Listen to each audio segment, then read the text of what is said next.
Pernahkah Anda memperhatikan lanskap jalanan kota-kota besar di Indonesia sekitar tahun 2015 atau 2016 lalu?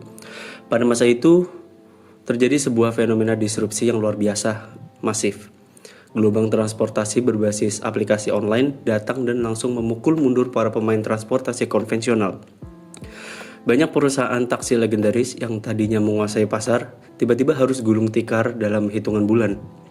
Namun ada satu raksasa berlogo burung biru yang tidak hanya bertahan tetapi justru melesat semakin kuat, bahkan menjadi pemimpin ekosistem mobilitas terintegrasi hingga saat ini. Benar, perusahaan tersebut adalah PT Bluebird Tbk. Pertanyaan krusialnya bagi kita yang mempelajari dunia bisnis dan teknologi adalah, how did they survive?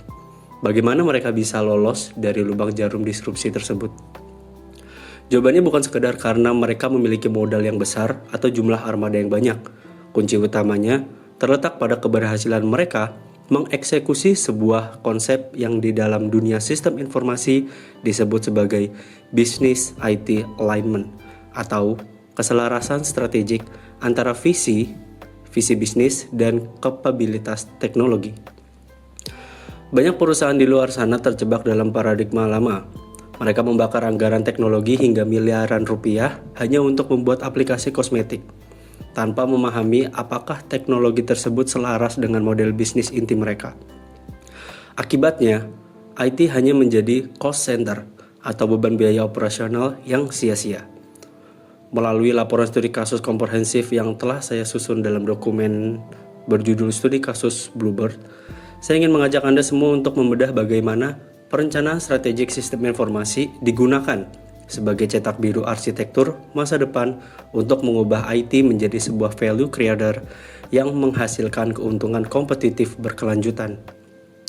Sebelum kita masuk ke dalam ruang mesin strategi teknologi mereka, kita wajib memahami terlebih dahulu seberapa raksasa skala operasional yang dikelola oleh emiten berkode saham BIRD ini. Berdasarkan basis data terbaru, Bluebird mengelola total armada yang sangat fantastis, yaitu mencapai sekitar 26.070 unit kendaraan yang beroperasi aktif di seluruh penjuru Indonesia. Manajemen operasional skala masif ini digerakkan oleh 3.494 karyawan tetap korporat, belum termasuk ratusan ribu pengemudi yang menjadi ujung tombak pelayanan di lapangan. Wilayah operasional mereka pun kini telah melakukan ekspansi strategis, tidak lagi berpusat di Pulau Jawa, melainkan telah menambah ke belasan kota besar, pusat pariwisata, hingga menjadi pelopor penyedia layanan smart mobility ramah lingkungan berbasis kendaraan listrik di Ibu Kota Nusantara atau IKN. Kekuatan fundamental dari bisnis Bluebird ini bertumbuh pada apa yang menjadi manajemen mereka sebut sebagai strategi 3M, yaitu multi-product, multi-channel, dan juga multi-payment. Mereka sadar bahwa kebutuhan konsumen itu sangat terfragmentasi. Oleh karena itu, produk mereka dipecah secara cerdas. Ada taksi reguler Bluebird, taksi eksekutif Silverbird untuk pasar premium, Golden Bird untuk sewa kendaraan korporat, Big Bird untuk kebutuhan bus pariwisata, hingga City Trans untuk pasar shuttle antar kota. Agar seluruh portofolio produk yang beragam ini tidak saling bertabrakan dan dapat diakses konsumen secara instan, Bluebird menanamkan infrastruktur Internet of Things atau IoT secara masif di setiap unit armada mereka. Setiap taksi dilengkapi dengan argometer digital terintegrasi, pelacak GPS real-time, dan perangkat telematika penunjang. Visi korporasi mereka sangat tegas, menjaga keberlangsungan bisnis jangka panjang melalui keunggulan kualitas yang adaptif terhadap zaman. Namun, jika kita melihat dari sudut pandang seorang analis sistem informasi, sebuah sistem yang terlihat sempurna dari luar belum tentu bebas dari kendala di dapur internalnya. Ketika saya melakukan pembedahan mendalam terhadap laporan kinerja operasional TI mereka, saya menemukan beberapa titik kritis yang berpotensi menjadi batu sandungan digital. Untuk memetakan masalah ini secara ilmiah, saya menggunakan kerangka kerja analitis bernama Pieces Framework. Mari kita bedah 3 temuan paling krusial dari hasil analisis saya. Masalah pertama muncul dari dimensi performance dan information. Saat ini, volume transaksi pembayaran non-tunai digital secara nasional mengalami lonjakan drastis hingga 39,21%. Angka pertumbuhan yang sangat positif ini ternyata memberikan tekanan komputasi yang berat pada server backend Bluebird. Pada jam-jam sibuk, sinkronisasi data transaksi antara sistem aplikasi My Bluebird dengan payment gateway pihak ketiga seringkali mengalami hambatan latensi atau jeda waktu pemrosesan. Masalah kedua ada di dimensi economics. Melimpahnya data posisi dari 26.000 armada IoT ternyata belum disaring secara optimal menggunakan algoritma analitik prediktif lanjut. Akibatnya penentuan lokasi tunggu armada atau fleet placement di lapangan terkadang masih mengandalkan intuisi atau kalkulasi semi manual pengemudi yang memicu inefisiensi konsumsi bahan bakar. Namun di antara semua kendala tersebut, titik kebocoran efisiensi yang paling parah berada pada dimensi efisiensi dan servis di lingkungan pengembangan perangkat lunak mereka. Proses kerja Software Development Life Cycle atau SDLC internal Bluebird saat ini masih menghadapi kendala operasional yang cukup konvensional. Ketika terjadi kesalahan sistem atau bug pada aplikasi pemesanan, tim developer internal harus melacak dan mengidentifikasi akar masalah tersebut secara manual, baris demi baris kode. Bayangkan mencari satu kesalahan kecil di antara jutaan baris arsitektur kode platform sebesar My Bluebird. Itu memakan waktu yang sangat lama. Hal ini menyebabkan resolution time perbaikan sistem menjadi lambat dan menciptakan antrean panjang yang menghambat rilisnya fitur-fitur inovatif baru ke tangan konsumen. Sebagai seorang profesional, kita tahu bahwa sumber daya anggaran dan waktu perusahaan itu terbatas. Kita tidak bisa menyelesaikan semua masalah dalam satu malam. Oleh karena itu, saya melakukan penyaringan skala prioritas menggunakan Impact Effort Matrix. Hasil analisis saya menetapkan bahwa melakukan otomatisasi pada sistem penanganan bug internal tim developer adalah sebuah langkah quick wins. Strategi ini memiliki impact atau dampak efisiensi yang sangat masif bagi stabilitas sistem seluruh perusahaan, namun memerlukan effort atau usaha operasional yang relatif rendah dan terkontrol. Mengapa? Karena kita dapat memanfaatkan ekosistem API kecerdasan buatan global yang sudah matang tanpa perlu merombak basis data inti perusahaan dari nol.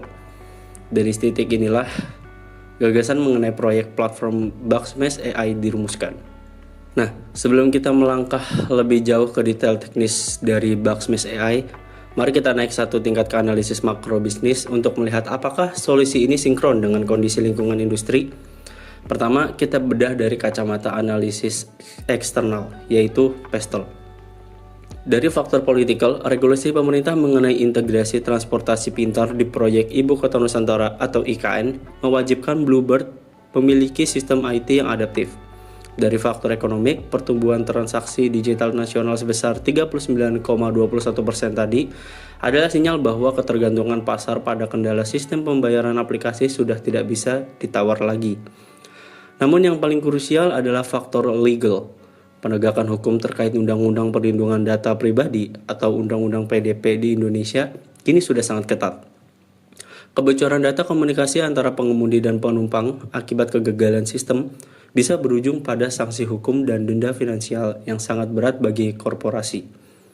Sekarang mari kita tinjau kapabilitas internal mereka menggunakan kerangka kerja Frio. Apakah infrastruktur IT yang dimiliki Bluebird saat ini mampu menghadapi tantangan eksternal tersebut? Hasil analisis menunjukkan bahwa ekosistem IoT penjejak armada yang telah mereka bangun bertahun-tahun terbukti memenuhi unsur valuable, rare, langka di industri, inimitable, sangat sulit dan mahal untuk ditiru kompetitor baru dan didukung oleh organization yang solid lewat budaya inovasi. Kesimpulannya, Bluebird memiliki sustainable competitive advantage atau keunggulan kompetitif jangka panjang. Jika seluruh portofolio sistem informasi mereka kita petakan ke dalam McFarlane Strategic, kita akan menemukan peta kekuatan yang menarik. Sistem inti seperti IoT Argumeter dan Payment Gateway berada di kuadran factory. Artinya, sistem ini adalah urat nadi operasional yang wajib menyala tanpa henti selama 24 jam. Sementara itu, ekosistem pengembangan perangkat lunak internal perusahaan berada di kuadran turnaround. Ini adalah kuadran inovasi masa depan. Sintesis SWOT dalam laporan saya menyimpulkan, Bluebird wajib mengapitalisasi kekuatan infrastruktur IoT mereka untuk menutup kelemahan efisiensi SDLC internal dengan memanfaatkan peluang ketersediaan teknologi kecerdasan buatan global. Sekarang mari kita bedah arsitektur dari solusi strategis yang saya usulkan. Platform Bugsmith AI. Konsep dasar dari sistem ini adalah bertindak sebagai asisten penengah yang cerdas di dalam pipeline kerja tim pengembang internal Bluebird. Cara kerjanya dirancang mengalir secara otomatis. Ketika sistem aplikasi My Bluebird mengalami kesalahan kompilasi atau error, platform Bugsmith AI akan langsung menangkap log error tersebut menggunakan mesin Large Language Model atau LLM. Sistem ini akan melakukan analisis akar masalah dalam hitungan detik dan langsung memformulasikan rekomendasi perbaikan baris kode dalam bentuk div format yang siap diaplikasikan. Dampak strategis dari implementasi ini sangat luar biasa bagi bisnis. Pertama, kita bisa mempercepat time to market fitur baru karena waktu tunggu perbaikan sistem berkurang drastis. Kedua, terjadi efisiensi alokasi jam kerja produktif, seperti para insinyur TI yang tadinya menghabiskan waktu berjam-jam hanya untuk mencari letak kesalahan kode, kini bisa mengalihkan fokus mereka untuk merancang inovasi fitur baru yang langsung menghasilkan keuntungan bisnis. Agar implementasi teknologi kecerdasan buatan ini berjalan mulus tanpa mengganggu stabilitas operasional taksi yang sedang berjalan di lapangan, saya menyusun rencana aksi berupa peta jalan bertahap selama 12 bulan yang dibagi menjadi 4 fase terstruktur. Bulan 1-3, fase proof of concept. Fokus pada validasi teknis mesin kecerdasan buatan dalam skala laboratorium lokal dan perancangan antarmuka awal dashboard web. Bulan 4-6 yaitu fase pilot project. Sistem mulai diintegrasikan dengan repositori kode pengembang secara terbatas, khusus pada satu klaster divisi internal untuk melatih akurasi AI menggunakan riwayat data error masa lalu. Bulan 7-9 fase full rollout, peluncuran skala penuh ke dalam seluruh alur kerja produksi sistem utama, termasuk sistem pembayaran dan aplikasi My Bluebird konsumen. Bulan 10-12 fase audit dan optimasi, melakukan evaluasi menyeluruh terhadap penghematan biaya operasional TI serta memperkuat lapisan pertahanan keamanan cyber. Sebagai seorang analis strategis, kita tidak boleh hanya memikirkan kehebatan teknologi, tetapi juga wajib menghitungkan kelayakan finansialnya bagi korporasi. Jika kita merujuk pada laporan keuangan resmi PT Bluebird Tbk, pos pengeluaran tahunan mereka untuk pengembangan teknologi informasi adalah sebesar 97.461 juta rupiah. Sebuah angka yang sangat besar. Berdasarkan proyeksi biaya yang saya susun untuk pengembangan platform Bugsmith AI yang mencakup biaya talenta ahli, sewa infrastruktur komputasi awan, dan lisensi API keamanan, total investasi yang dibutuhkan selama 1 tahun adalah sebesar 2.175 juta rupiah.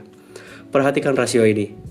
Angka 2,17 miliar rupiah tersebut ternyata hanya memakan porsi sebesar 2,2% dari total anggaran IT tahunan existing perusahaan. Ini adalah bukti nyata bahwa proyek Bugsmith AI memenuhi syarat sebagai inisiatif quick wins. Nilai investasi korporat yang dikeluarkan relatif kecil, namun memberikan dampak efisiensi kerja yang melipat gandakan produktivitas bernilai miliaran rupiah. Namun, tentu saja, ada risiko yang harus kita mitigasi dengan sangat serius. Mengirimkan baris kode internal perusahaan ke penyedia mesin AI pihak ketiga di luar negeri berpotensi melanggar privasi dan melanggar regulasi ketat Undang-Undang Perlindungan Data Pribadi. Untuk mengatasi resiko kritis ini, arsitektur Bugsmith AI yang saya rancang wajib diimplementasikan menggunakan skema private endpoint di jaringan awan yang terisolasi. Dikombinasikan dengan fitur otomatis data masking. Dengan sistem ini, seluruh variabel sensitif data pelanggan atau algoritma rahasia korporasi akan disamarkan secara otomatis menjadi kode acak sebelum dikirim ke mesin kecerdasan buatan. Keberhasilan proyek ini nantinya akan dikawal oleh indikator kinerja utama atau KPI yang ketat dengan target utama memotong waktu perbaikan kesalahan aplikasi sebesar 30% hingga 40%. Sebagai bentuk validasi nyata atas studi kasus ini, saya telah merancang prototipe antarmuka dari dashboard Bugsmith AI. Seperti yang bisa kita lihat bersama pada layar Anda, sistem ini menggunakan desain dark mode modern untuk kenyamanan kerja tim pengembang. Di bagian atas terdapat KPI strip untuk memantau waktu perbaikan secara real time. Di sisi kiri terdapat grafik efisiensi yang membandingkan performa pengerjaan manual versus otomatisasi AI.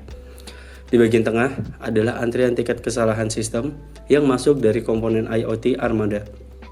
Dan fitur yang paling penting berada di sisi kanan, yaitu panel detail resolusi, di mana developer senior dapat melihat analisis kesalahan kode dan cukup menekan satu tombol hijau bertuliskan terapkan perbaikan untuk melakukan rilis pembaruan secara instan, namun tetap di bawah kendali penuh manusia.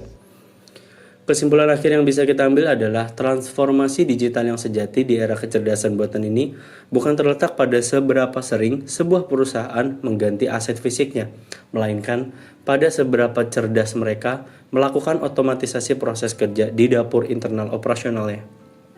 Melalui penyelarasan strategi IT yang tepat lewat platform Bugsmash AI, PT Bluebird Tbk terbukti siap untuk terbang lebih tinggi lagi dan mempertahankan mahkota kepemimpinannya di era disrupsi eksponensial ini. Saya Hasbaf Ibrahim, terima kasih banyak telah menyimak penjelasan studi kasus ini hingga selesai. Semoga video edukasi bisnis dan teknologi ini memberikan wawasan baru yang bermanfaat untuk Anda semua.